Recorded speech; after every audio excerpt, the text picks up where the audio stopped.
Bayi ini dilahirkan di keluarga kaya. Tapi saat selesai mandi untuk bayi ini, perawat menyadari bahwa bayi ini sudah berhenti bernapas. Perawat takut anggota keluarga bayi itu akan menyalahkannya. Jadi dia segera melari untuk menelepon untuk dokter. Pengurus rumah sedang berdiri di tempat telepon. Setelah dengar, pengurus rumah sudah diam-diam sebentar lagi. Kemudian dia menutup panggilan dari perawat sebelum berdering. Sesama waktu, istrinya juga dilahirkan bayi laki-laki. Karena untuk membalas bosnya, dia gunakan putranya untuk ditukar dengan secara sukarela. Tak menunggu perawat berpikir, pengurus rumah sudah membawa putranya ke ruang sakit. Dia mulai bertukar dua bayi.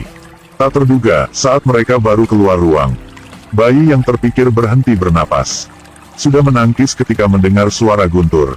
Perawat melihat bayi itu masih hidup jadi ingin ditukar kembali. Tapi pengurus rumah sudah diganti wajahnya dan mengambil bayi itu kembali. Sebenarnya dia ingin menukar kedua bayi itu. Bukan karena hatinya baik. Dia dan temannya bersama masuk perusahaan sama waktu. Tapi temannya dengan beruntung sudah menikah dengan putri bosnya. Sejak itu menjadi seorang kaya. Sedangkan dia masih seperti itu. Seluruh hari dia harus naik tram untuk bekerja. Karena cemburu, dia membuat rencana kejam ini. Sementara keduanya berjuang, perawat terpeleset dan jatuh ke bawah. Menjadi manusia tumbuhan. Kaki pengurus rumah saat ini kram. Mungkin ini hukuman Tuhan untuknya. Sejak itu, dua anak ini mulai menjalani kehidupan yang bukan milik mereka. Seorang ayah kaya sudah tersebut untuk putranya dengan nama sangat mulia ialah Raj. Sedangkan pengurus rumah tersebut putranya ialah Bantu. Dan di India, Bantu artinya budak. Pengurus rumah memanfaatkan pekerjaannya untuk bersama putra kandungnya. Saat dia tahu nilai matematika Raj hanya 7 poin, dia membantu anaknya memperbaiki menjadi 97 poin. Karena dia ingin putra kandungnya mendapat sayangi dari orang kaya. Ketika mendengar istrinya berkata, tes Bantu mendapat 98 poin. Hal yang menunggunya adalah mengajar yang keras dari pengurus. Di mata pengurus, Bantu selalu adalah seorang kegagalan. 20 tahun telah berlalu dalam sekejap mata. Bantu menjadi seorang sangat bagus. Dia tidak hanya masuk ke universitas paling bagus, tetapi juga mendapat beasiswa. Namun pada hari penerimaan, pengurus rumah sudah ke universitas untuk melakukan tata cara cuti sekolah Bantu. Dan berkata dengan Bantu bahwa, hanya sedikit orang yang bisa mengalahkan perbedaan kelas dan memiliki kehidupan yang lebih baik. Itu sebabnya saya melakukannya. Bantu tidak paham kenapa ayahnya selalu baik dengan semua orang, tapi hanya mendiskriminasinya. Tapi ada pepatah tidak salah bahwa naga melahirkan naga, burung phoenix melahirkan burung phoenix. Meskipun diperlakukan dengan buruk, tapi kejeniusan di Bantu tidak berubah. Sesuatu hari, adik ceweknya sedang menunggu Bantu. Ada kelompok orang jahat yang lewat dan mencuri syalnya. Ketika seorang adiknya diganggu, bagaimana kakak laki-laki seperti Bantu bisa diam-diam? Bantu ke lapangan sepak bola untuk mencari lawan dan merebut kembali syal. Tak terduga, mereka berdasarkan banyak orang dan tidak ingin kembali. Kemudian mereka berkata bahwa Bantu harus membawa adiknya ke sini untuk ditukar. Bantu segera marah. Jangan mengolok-olok pria ini. Bahkan dia hanya memegang syal, terlihat sangat berani. Yang pertama, basahi dulu syalnya. Kedua, satu pukulan kali lagi. Ketiga, dengan kuat memperkering handuk itu. Keempat adalah pengeringan super.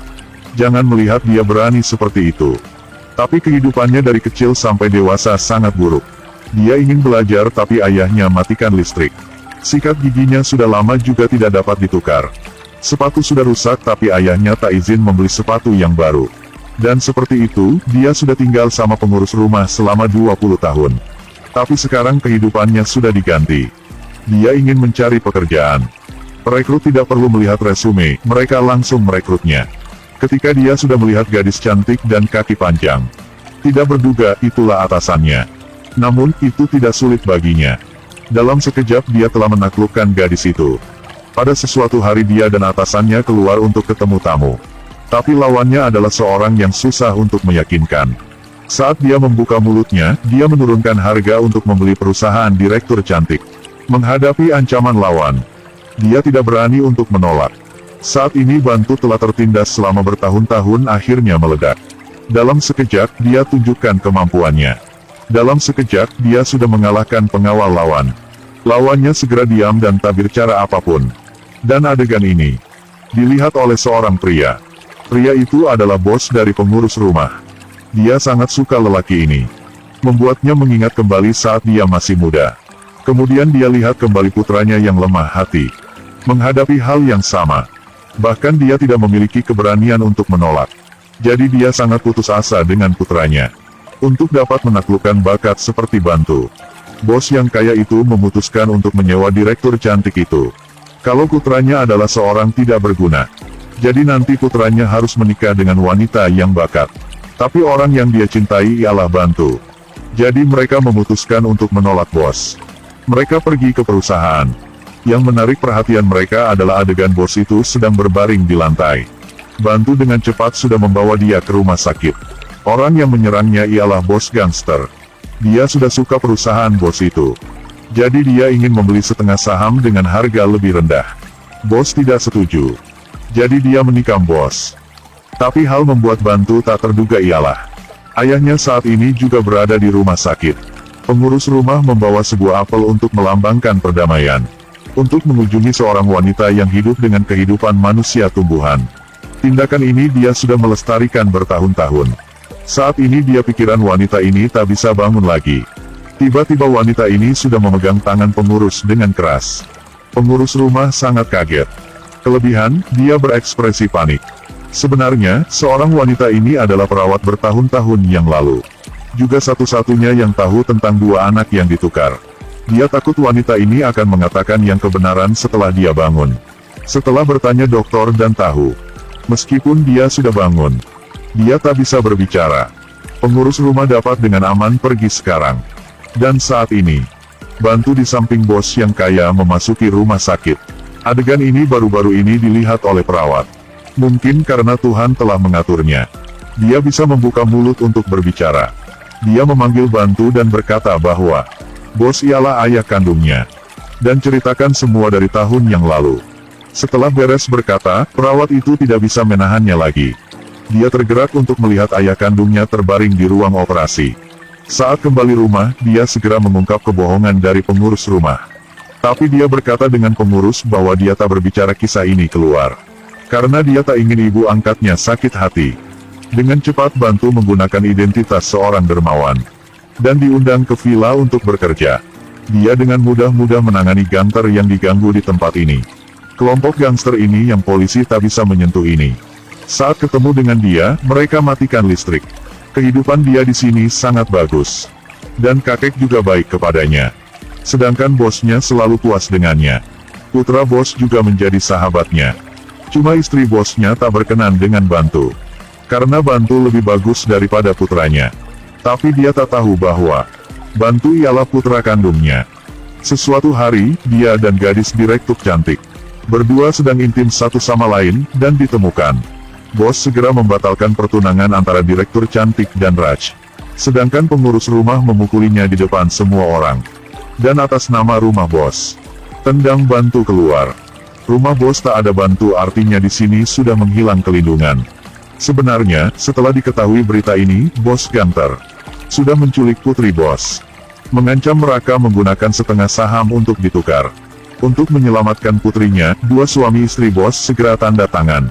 Putra bos ingin membawa uang untuk menebus orang. Tapi pengurus rumah tidak setuju dan berhentikannya. Dia khawatir putranya akan jatuh bahaya. Jadi dia meminta bantuan dari Bantu sekali lagi.